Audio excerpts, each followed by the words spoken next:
Hi, folks. There's been a lot of weird stuff going on lately, hasn't there? Missing president, mysterious letter that appeared on X, who quits the presidency on a social media platform with no presidential seal. Did you notice there's no presidential seal on that letter? And he's underlined a signature, and he never underlines a signature. He didn't write that letter. He may not even know he supposedly quit, if he's alive. But anyway, so can we please stop talking about replacing the cackling hyena girl, also known as Kamala Harris, with Big Mike Obama? Please stop that. Don't make us suffer seeing that racist man face again for 4 more years. I mean, Big Mike and his life partner hate our military, and anyone with Christian faith, as well as any conservatives who are not malleable and gullible, they hate them. I mean, haven't we suffered enough through 4 years of Bidenomics? You know, pile on the torture, will you? Let's just pretend that thing is going to be in the White House again. Please make it not so.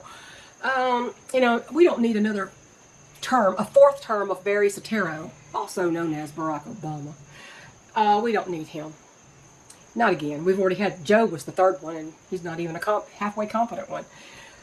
But anyway, you know, if it's a choice between the hyena girl and Big Mike, I choose neither. That's not a choice. That is no choice at all. You know, diversity hires are killing our country. I'm not saying the president should not be a minority. That's not what I'm saying. But can we just talk about the Secret Service for just a minute? Diversity hires are absolutely killing our country.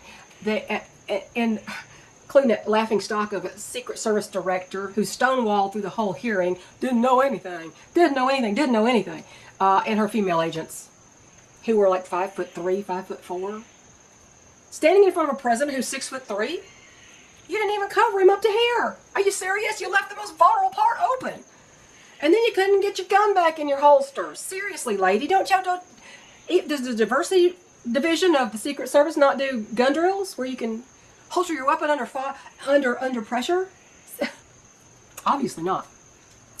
But you know what? Stop putting the short, incompetent women in Secret Service. Women who can't holster a weapon under pressure. Diversity hires who almost got our president killed. You know, there are 2 places, in my personal opinion, that we can't take a chance on a woman. Guess what? I am one of those, okay? Been that way for almost 68 years. There are 2 places, definitely 2 places we cannot take a chance on a woman. Secret Service, obviously, in the director spot or as an agent, protecting the president. Now, there may be other things that she can do, but Secret Service is basically protecting the president and other dignitaries, right? So the Secret Service, we can't take a chance on women there in military combat positions, and I have a reason why. My husband and I have talked about that at length. But, you know, my mother was a Marine. Okay, my adoptive mother was a Marine in World War II. So I can say these things. My family, my husband's family, my family, both biological and adoptive, have long histories of military service. I can say these things. Women are a weak link in combat, especially. Not because of themselves necessarily, but in the way that real men still comprise most of our fighting forces. And how are they going to react to a fellow soldier, a woman, being tortured by the enemy in a POW situation? Being tortured the way only women can be tortured. They'll cave in a heartbeat to protect her. The natural instinct of men real men, is to protect women and children. My husband's always believed that. He's one of the real men that served this country. One of those that they tossed aside, of course, when he developed any kind of physical problem. At the end of his term, he had back problems long before he retired. But he was to a point he could not keep going. And bend over and look at a tiny microscope and solder the tiniest things you couldn't see except with a microscope to circuit boards and things like that. Diversity hires are weakening our country. See my video on diversity and tolerance. I quote studies there that show that very thing if you don't believe me. Diversity is not a strength, it is a weakness. People don't participate in government as much in very diverse communities. They don't trust each other as much. It divides people. They don't get together. Diversity divides people. And it's the plain truth of it. Oh, okay. As for the proof of life, they keep saying, for missing Biden, that phone call to Harris. Let me just tell you what I think. That was not Biden at all. I saw an AI generated meme, and it was they weren't trying to fool anybody. They made Biden say things that Biden probably wouldn't say in public, or definitely not in front of a camera. And it was a joke, meant as a joke, but it was very convincing. It sounded like him and it looked like him. It was admittedly AI generated. If they can do that, they can do a voice, easy peasy. Two things that I thought gave that away that it was not Joe Biden speaking on that so-called supposed phone call. One, it sounded very strong. Very strong. This is an 81-year-old man with dementia, which automatically makes him frail. And then on top of that, he supposedly has COVID. He's like, oh, the doctor says he's taking his 10th dose of Paxlovid. 10th? What?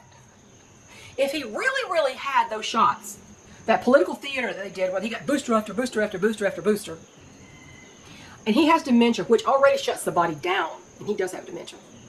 I know the signs. My mother had it. He wouldn't live through COVID.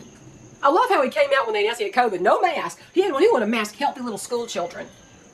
But he came out supposedly with COVID, but no mask. Look around. Oh, they're nothing if not hypocrites, the left. But it sounded way too strong for a man suffering from dementia and COVID. And as well, the pauses in the call, like where he'd stop in the middle of a sentence and go into a different sentence, those sounded very contrived, not like a true, not a stutter. They did not sound at all like him. AI is ruining this world. They need to make it illegal. I mean, it needs to be made illegal because you can make anybody believe anything with artificial intelligence generated things. It even generates books. You know, come on. You know, let me tell you. All that said, this right here is where I tell you, or suggest to you. I don't order anybody to do anything. I suggest to you to control what you can, but stop trying to control the things that are far out of our control. I'm not talking about voting, but there are a lot of things that we don't get to even vote on, whether the vote is legit or not. We don't get to vote on a lot of these things. They're up there playing their games on the hill, and we're kind of left in the dust. But here's what I think you should do. Somebody may disagree with me. I think you should concentrate on running worst case scenarios, the what ifs. Let's say this happened, or let's say this happened. What would we do? How can we survive that? That is what you need to do right now, because we don't know where all this is going. It ain't going to a very pretty place. I can just about guarantee that. If your garden failed this year, as many have from what people have said to me here on YouTube, if your garden failed this year, and ours is limping along, it's producing but very, very slowly. And I've had pest problems out the wazoo. It's been insane. If you keep growing every year, growing the garden and improving the garden, one really good year can substitute for several years of bad garden seasons. For example, I still have Crowder peas that we canned in 2021. I just finished the 2020. I think I gave my son a lot of them. Because they're 2020, you're going to 4 years now. So I went ahead and gave him a lot of those and ate the rest. And, we don't eat them often, but we have peas from 2021, 22, 23. And we're going to have some this year. I didn't even plant them.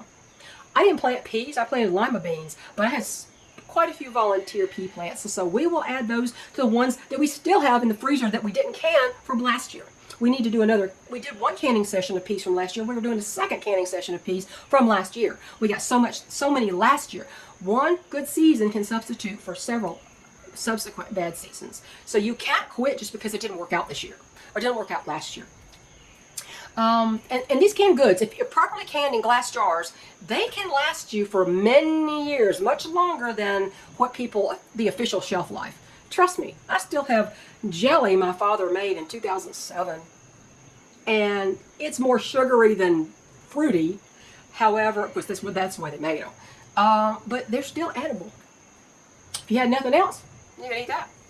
Grape jelly, blackberry jelly, that's what they always make. So do that, grow stuff. Make sure you can grow stuff, even if you're a carnivore. If you run out of beef and you don't have any chickens that you process, then, honey, you need something to eat. So that's another contingency. You got to think about what happens if you run out of your high protein foods. You've got to eat something. So this is why I say grow garden. Doesn't matter if you're carnivore. Keep growing the garden. Okay, keep growing a few things at least. And think of how you can hide your preps as well as defend them if it comes to that. Those things are what we can control. Now, we can't control the weather that hits the bad garden seasons. We can, to a degree, control pests, but sometimes they just overrun you, and there's nothing you can do. But those are things we can control. Find sources, local sources for eggs and beef if you don't produce those yourself. I do urge you to do chickens, though. I mean, I have plenty of videos on managing chickens, how to build a predator-proof coop, and tips on that, all kinds of things. And I do urge you to do chickens. They're the easiest livestock animal. They do take proper care, though. But overall, compared to things like goats or anything that gives live birth, chickens are a breeze. All right. So that's what I have to say today. And the roses that my son brought from his neighbor, oh my gosh, they're just growing crazy. They have so much new growth on them. It's amazing. Maybe I'll even get to see one rose each bloom this year. I don't know for sure, but they are growing like gangbusters. They're really liking it. We're having a lot of rain right now, too. My blueberries are almost played out as far as the big, juicy ones. The smaller ones are coming ripe, and there's a lot of those still. My chickens love those things. But anyway, I lost Luna, and there's nothing I could have done for her. We did treat her. When I kept looking at the eye, she kept closing it. But a lot of chickens who are really tired, lethargic, they tend to close an eye, and they're tired, so they only keep one eye open, literally. And I kept opening the eye and looking at it. I didn't see anything until suddenly there was a cloud of white over it, and I went, "Oh, she's had an injury. This is infection." And I started treating it with terramycin eye ointment, and the other, I treated it for well over a week. And it was just getting worse. And she got to be, the last day, I realized she was blind in both eyes. She couldn't see anything. The infection had traveled from one eye across through the brain to the other eye, I guess, or to her brain. And she could no longer see to eat or drink. So we had to do the best we could for her. This is the responsibility of chicken owners. This is my least favorite part of it. I don't like it. I like knowing what the problem is, being able to fix it. A lot of problems with chickens are simply not fixable. But she was over 3 years old. She already produced a lot of eggs, and she was a joy to have. So I'm glad I had her, and I hope she had a good life. That's all I can do. But anyway, that's all I want to do. Just want to say all that. And please do decide what things you can control and get to controlling them. Okay? God bless and have a great week, the rest of your week. And let's see if the president, so-called president, shows up. I am hearing from sources that some top Democrats threatened to forcibly remove him. I'm not sure what forcibly really means. That's a coup. But what kind of force were they going to use? It's an interesting question. I guess we'll see what happens if anybody ever finds out the truth. Bye, y'all.